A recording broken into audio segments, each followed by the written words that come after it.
আসসালামু আলাইকুম সবাইকে। আশা করি আপনারা ভালো আছেন। আমি Fahad Karim, vice president Bangladesh football federation. আজকের এই পবিত্র জুম্মার দিনে আপনাদের সকলের সামনে উপস্থিত হলাম। আপনারা জানেন যে আমি আর্লিয়ার দিস ইয়ার 5 জন অরিজিনাল প্লেয়ারকে নিয়ে কাজ করছি বলে আমি আপনাদেরকে জানাই, এবং আমি আপনাদেরকে বলি যে ইন ডিউ টাইম যখন একটি অবস্থানে তারা যাবেন, আমি একজন একজন করে তাদের নামগুলি বলবো। ইতিমধ্যে আপনারা জানেন যে আমি Sushrut Mondal, Declan Sullivan and Ronan Sullivan, এই 3জন প্লেয়ারের কথা বলেছি, এবং তিনজনই আমাদের আন্ডার-20 ক্যাম্পে কল পায়।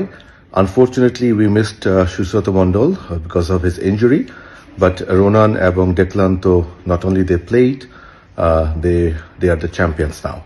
সো আলহামদুলিল্লাহ, আল্লাহর কাছে অনেক শুক্রিয়া যে ভালো কিছু প্লেয়ারের সাথে কাজ করার সৌভাগ্য আমার হয়েছে, এবং ওভারঅল আমাদের ইউথ টিমে একটি শক্তিশালী ইউথ টিম গঠন করার জন্য সামান্য কিছু কন্ট্রিবিউশন আমরা করতে পেরেছি। আজকে আমি আরও একজন প্লেয়ারের নিয়ে অ্যানাউন্স করতে চাচ্ছি, যার নাম হলো ট্রেভর ইসলাম। ট্রেভর ইসলামের ব্যাপারে যেটা হলো যে গত বছর অর্থাৎ 2025 সালের ডিসেম্বরের দিকে আমাকে আমাদের যে প্লেয়ার আছে জুন ট্রায়াল থেকে, যে প্লেয়ার এসেছে জায়ান আহমেদ, যে এখন সিনিয়র ন্যাশনাল টিম খেলে, তার বাবা শরীফ ভাই উনি আমাকে যোগাযোগ করেন আমেরিকা থেকে যে ট্রেভর ইসলাম ফেডারেশনের কারোর সাথে যোগাযোগ করতে চান বাংলাদেশের পক্ষে খেলার জন্য। তো আমি তো ওনার কথা আসলে অনেকবার অনেক জায়গা থেকে শুনেছি, খুব ভালো শুনেছি, এবং আমার কাছে সবচেয়ে বেশি যেটা দৃষ্টি আকর্ষণ করেছে, উনি স্ট্যানফোর্ড ইউনিভার্সিটিতে পড়াশোনা করে, এবং আপনারা আই এম শিওর জানেন যে স্ট্যানফোর্ড কিন্তু আমেরিকার না, খালি ওয়ার্ল্ডের টপ মোস্ট ইউনিভার্সিটির একটি প্রতিষ্ঠান স্ট্যানফোর্ড ইউনিভার্সিটি। সো যে স্ট্যানফোর্ড ইউনিভার্সিটিতে পড়াশোনা করে খেলাধুলো করে, নিঃসন্দেহে আপনাকে বুঝতে হবে যে he is an outstanding talent, কোনো সন্দেহ নাই এখানে। তো আমি সাথে শরীফ ভাইকে বলি যে প্লিজ ওনাকে আমার নাম্বারটা দেন, এবং উনি যেন আমার সাথে একটু কষ্ট করে যোগাযোগ করে। Definitely I would be very happy to help him out. আমার এখনো মনে আছে ডিসেম্বরের 12 তারিখে ট্রেভর ইসলাম আমাকে হোয়াটসঅ্যাপে যোগাযোগ করেন, এবং সাথে সাথে আমি রেসপন্ড করি, এবং তখন থেকে নিয়মিত আমার সাথে যোগাযোগ হচ্ছে। ইনফ্যাক্ট গতকাল রাতেও তার সাথে আমার হোয়াটসঅ্যাপ মেসেজিং হয়েছে, এবং আপনারা মানে অত্যন্ত খুশি হবেন শুনে যে ডিসেম্বর থেকে আমরা সম্মতি নিয়ে আমরা তার ডকুমেন্টেশনের কাজ শুরু করি, এবং ফেব্রুয়ারি 18 তারিখে তার বার্থ সার্টিফিকেট এবং তার নেসেসারি যে আদার প্যারেন্টস এবং গ্র্যান্ড প্যারেন্টস যাদের যাদের প্রয়োজন, সকল বার্থ সার্টিফিকেটসগুলি আমরা রেডি করে ফেলি। তারপর আমি ট্রেভরের সাথে সবসময় আমি যেটা করি যে যখনই আমরা নতুন করে অরিজিনাল প্লেয়ার নিয়ে কাজ করি, আমরা কিন্তু তাদের অ্যাভেলেবিলিটি জানতে চাই, এবং একই সাথে এটাও তাদেরকে বলে দিই যে আমাদের ক্যালেন্ডারটা জানে যে আমরা কখন কখন তাকে পেতে পারি এবং কখন কখন আমরা তাকে চাই।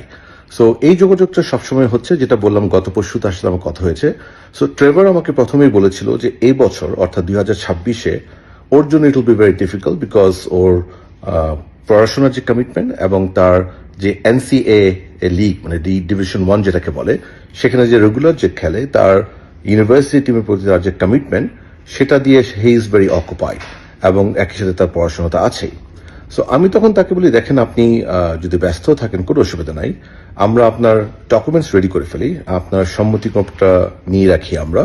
সো নেক্সট ইয়ার অথবা এই বছরের শেষে যখনই আপনি রেডি হবেন আপনি আমাকে জানাবেন, and we will be honoured to have you in our squad. So এভাবে আমি তার সাথে কথা বলি। সো উনি আমাকে জানান যে আনফর্চুনেটলি জুন উইন্ডোতে উনি আসতে পারবেন না, মার্চ উইন্ডোতে উনি আসতে পারবেন না।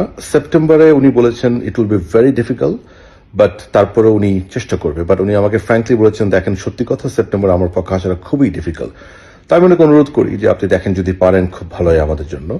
আর নভেম্বর আরেকটা উইন্ডো আছে, তো সেখানে সে একটু হোপফুল আছে। উনি বলেছে হয়তো বা নভেম্বর উনি আসতে পারে, but the good news is যে উনি বাংলাদেশের জন্য খেলতে চান, এবং নেক্সট ইয়ার উনি আমাকে বলেছে আগামী বছর ডেফিনেটলি সুইটেবল ক্যালেন্ডারে হি উইল বি অ্যাভেলেবল ইনশাআল্লাহ।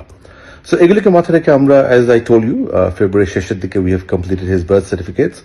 এখন আমরা পাসপোর্টের জন্য সব রেডি হয়ে গেছে।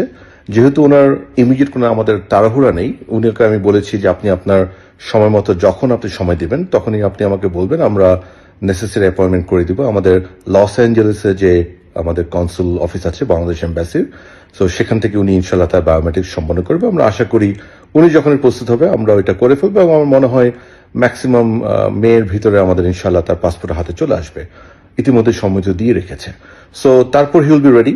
আমরা যেটা আমি সবসময় করি, এনাদের প্লেয়ারদেরকে আমি না বলার পরও আমি আবারও বলি ওনাদেরকে সেপ্টেম্বর আগে আমি আবার ওনাকে যোগাযোগ করব, এবং যদি উনি আসতে পারে নাথিং লাইক দ্যাট, নভেম্বর উইন্ডোতে আবার যোগাযোগ করব, আর না হলে তো আগামী বছর উনি নিজেই আমাকে বলেছে। বাট আমার তরফ থেকে আমি যেটা মনে করি যে ওনাকে প্রস্তুত রাখা এবং ওনার ডকুমেন্টেশন কমপ্লিট করে রাখা।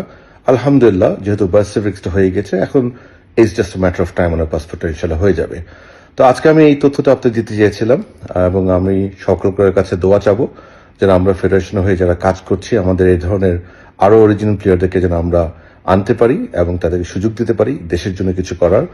আর আমি আরো একজন, মানে 5 জন নিয়ে কাজ করছিলাম, আরো একজন প্লেয়ারের খুব কাছাকাছি আমরা তার মোটামুটি ডকুমেন্টস হয়ে গিয়েছে।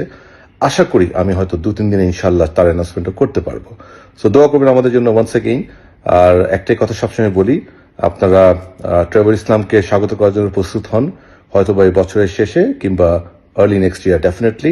আর সবচেয়ে বড় কথা, ফুটবলের পাশে থাকুন। আসসালামু আলাইকুম, থ্যাংক ইউ।